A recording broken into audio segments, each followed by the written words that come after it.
O Saber Direito apresenta no curso desta semana as questões polêmicas do direito do consumidor. O advogado Arthur Rolo, doutor e mestre em direitos difusos e coletivos, professor de direito do consumidor, fala sobre descumprimento da oferta, interpretação dos contratos, ações coletivas e muito mais. Você acompanha tudo isso agora no Saber Direito.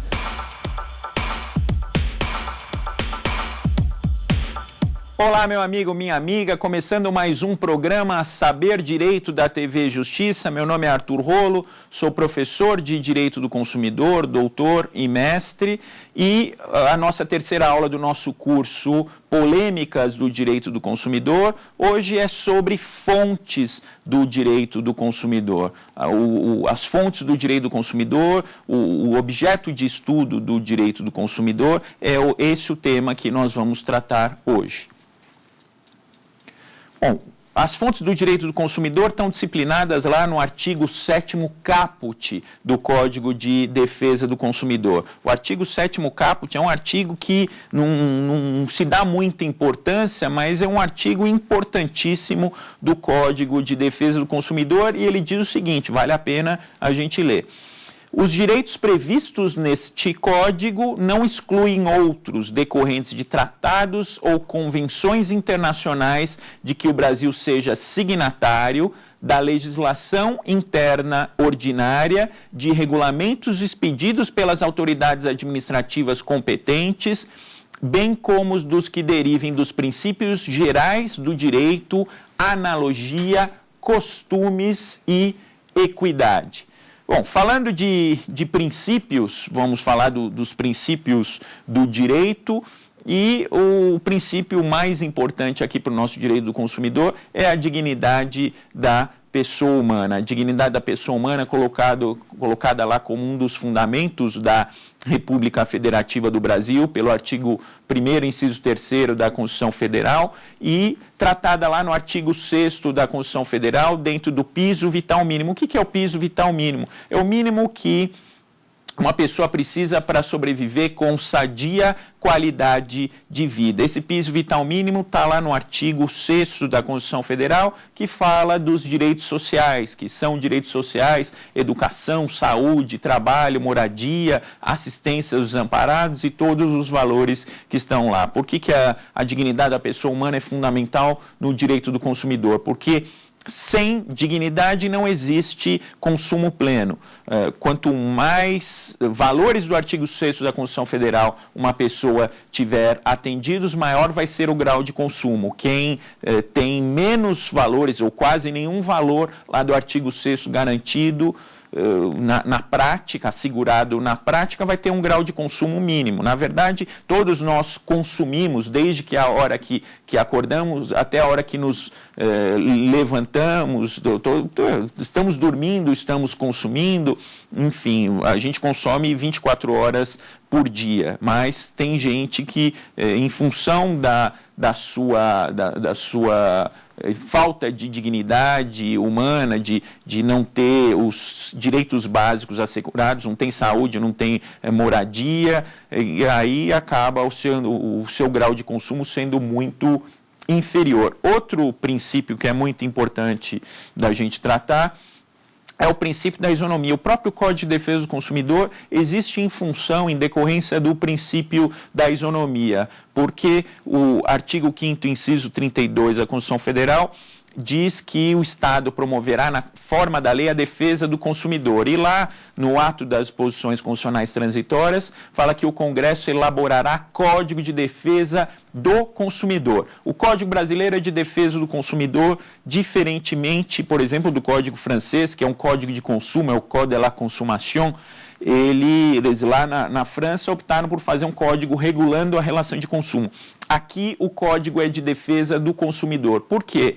Porque dentro do princípio da isonomia, o Estado percebeu que na relação de consumo está aqui o fornecedor e aqui o consumidor. Então eles estão em manifesta desigualdade. Vem o Código de Defesa do Consumidor para tentar restabelecer a isonomia na relação de consumo. Então, a isonomia aristotélica é aquela de tratar desigualmente os desiguais na medida de suas desigualdades. Então vem o Código de Defesa do Consumidor para assegurar direitos para o consumidor e, dessa forma, tentar restabelecer a isonomia. Então, é um outro princípio muito importante, princípio geral de direito importantíssimo para o direito do consumidor, tem tudo a ver, porque o próprio Código de Defesa do Consumidor existe em função dele.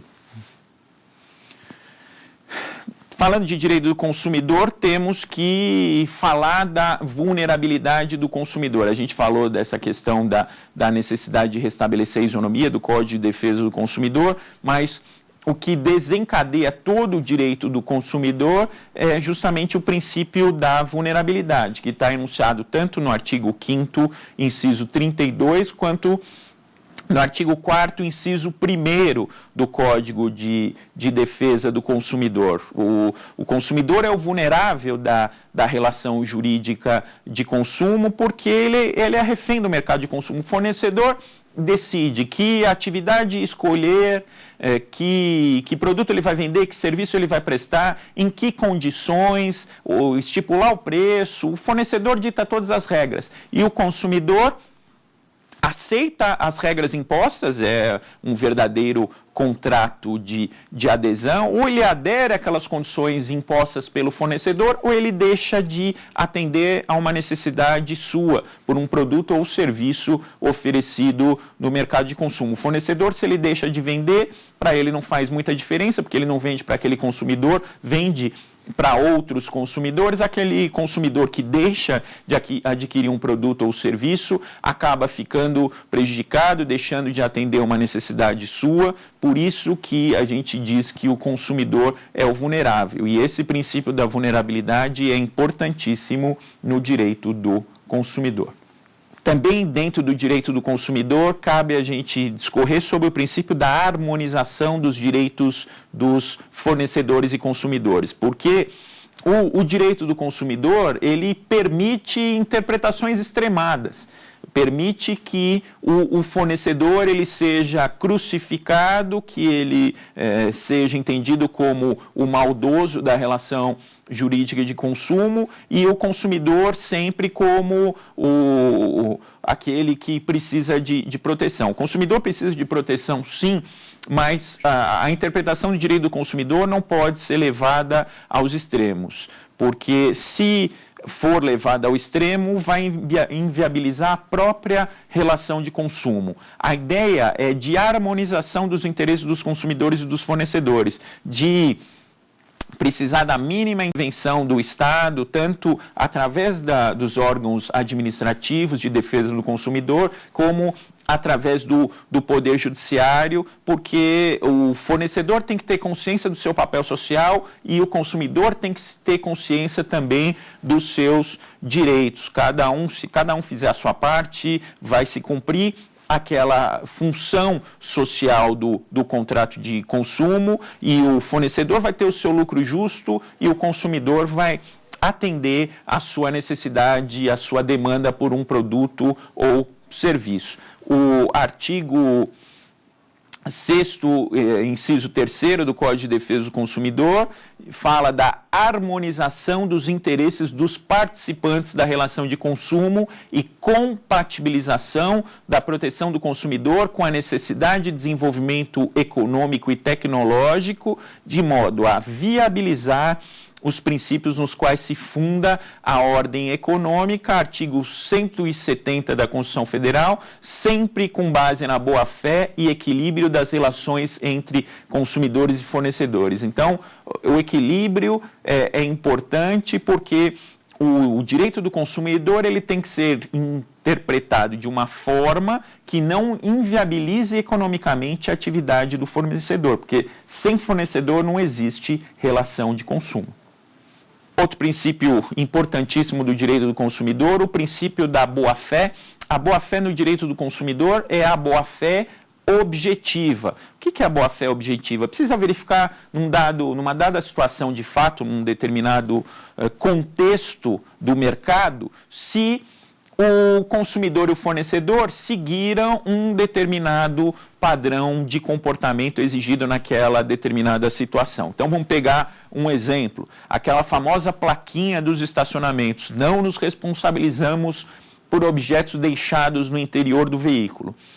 Colocar aquela placa, aquilo lá é uma cláusula abusiva, exonera o fornecedor da sua responsabilidade enquanto fornecedor. Então, é uma cláusula abusiva, nos termos do artigo 51 do Código de Defesa do Consumidor, é reputada como não escrita, é nula de pleno direito, é como se não existisse. Mas aquele ato do fornecedor de colocar uma placa dessa no seu estabelecimento denota má-fé objetiva, porque ele está desinformando o consumidor, e vai ter consumidor que vai acreditar naquela placa e deixar de reivindicar os seus justos direitos.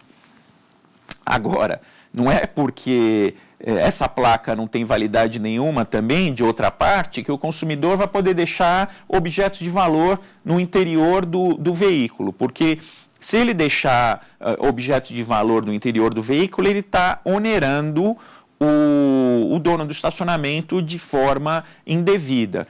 Então, o que é boa-fé objetiva nesse caso? É deixar dentro do veículo apenas aqueles objetos de uso cotidiano, deixar um óculos escuro, deixar um guarda-chuva, aqueles objetos de menor valor. E objetos de maior valor levar consigo, ou se for deixar dentro do veículo, deixar o veículo fechado. Então, para estacionamento tem um padrão de comportamento, em hotel existe outro padrão de comportamento, e o consumidor vai ser considerado como um consumidor de boa-fé se ele seguir um determinado padrão de comportamento naquela situação do mercado de consumo. E o fornecedor, da mesma forma, na sua atividade, ele deve adotar um comportamento correto, um comportamento de não enganar o consumidor e de não divulgar informações equivocadas para induzir o consumidor em erro.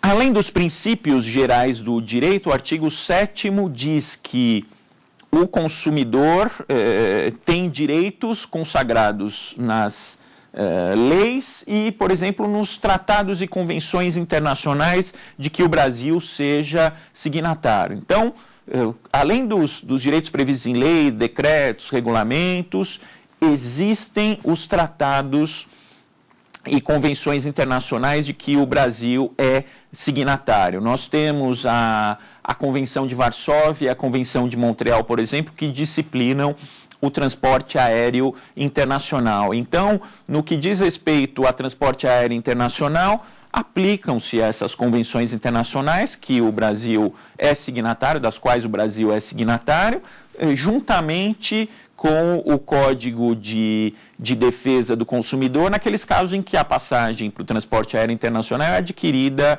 aqui no Brasil. Então, por exemplo, essas convenções internacionais têm tarifação de indenização, o que é incompatível com a Constituição Federal, o que é incompatível com o Código de Defesa do Consumidor. Essas normas incompatíveis acabam não subsistindo no ordenamento jurídico brasileiro, mas as demais normas por exemplo, de indenização de extravio de bagagem, etc., desde que não seja uma indenização tarifada, devem ser observadas.